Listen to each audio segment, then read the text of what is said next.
மக்களே வணக்கம். நான் உங்கள் லக்ஷ்மிபதி கிருஷ்ணன். நான் இப்போ எங்கே வந்திருக்கேன்னா சிறுவாபுரிக்கு தான் வந்திருக்கேன். ஏன்னா முருகரை தரிசிக்க.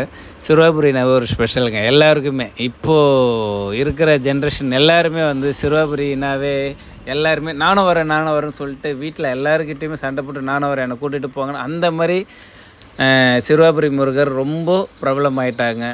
அந்த நம்ம தெய்வம் தமிழ் கடவுளான முருகர் சிறுவாபுரி முருகனை ரொம்ப ஸ்பெஷல் ஆகிட்டாங்க. ஸோ வந்து எல்லாருமே வாரம் தவறாமல் போயிட்டுருக்கீங்க. யாரெல்லாம் வாரம் தவறாமல் முருகரை தரிசனம் பண்ணுறீங்கன்னு சொல்லிட்டு எனக்கு கமெண்ட் பண்ணுங்கள், நானும் தெரிஞ்சுக்கிறேன். அதே போன்ற என்னென்னா செவ்வாய்க்கிழமையில் முருகருக்கு உகந்த நாள். அப்போது வந்து சிறுவாபுரியில் வந்து அலை கடலாக கூட்டமாக மக்கள் வந்து சாமி தரிசனம் பண்ணுறாங்க. பட் ஆனால் சில பேர் அதை தவிர்த்து மீதி வார நாட்களையும் நீங்கள் போய் சாமியை தரிசிக்கலாம். அதனால் ஒன்றுமே இல்லை. ஸோ செவ்வாய்க்கிழமை தான் முருகரை வணங்கணுன்றதெல்லாம் இதுவும் இல்லை. பட் செவ்வாய்க்கிழமை வணங்கினா நல்லது.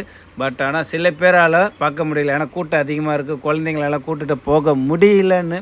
ஸோ வந்து அவங்களுக்கெல்லாம் வந்து வார நாட்களை யூஸ் பண்ணிக்கோங்க, முருகரை வணங்குங்க. நான்லாம் செவ்வாய்க்கிழமை ஒரு வாட்டி போனேன். மீதி தடவைலாம் வார நாட்களில் தான். நான் சனிக்கிழமை வியாழன் இந்த மாதிரி டைமில் தான் நான் போவேன். சாமியை ஈஸியாக தரிசனம் பண்ண முடியுது என்னால். ஸோ அதனால தான் இந்த பதிவு உங்களுக்கு இடுறேன். போன வாரமாக போயிட்டு இருந்தேன், இப்போ இந்த வாரமும் இன்றைக்கும் போயிட்டு வந்தேன். வருகின்ற சனிக்கிழமை என் மனைவியுடன் செல்ல போகிறேன். அதுக்கான பதிவை நான் விடுவேன். யாரெல்லாம் முருகர் பக்தராக இருக்கிறீங்களோ அவங்களாம் எனக்கு கமெண்ட் பண்ணுங்கள், ஷேர் பண்ணுங்கள். Love you so much.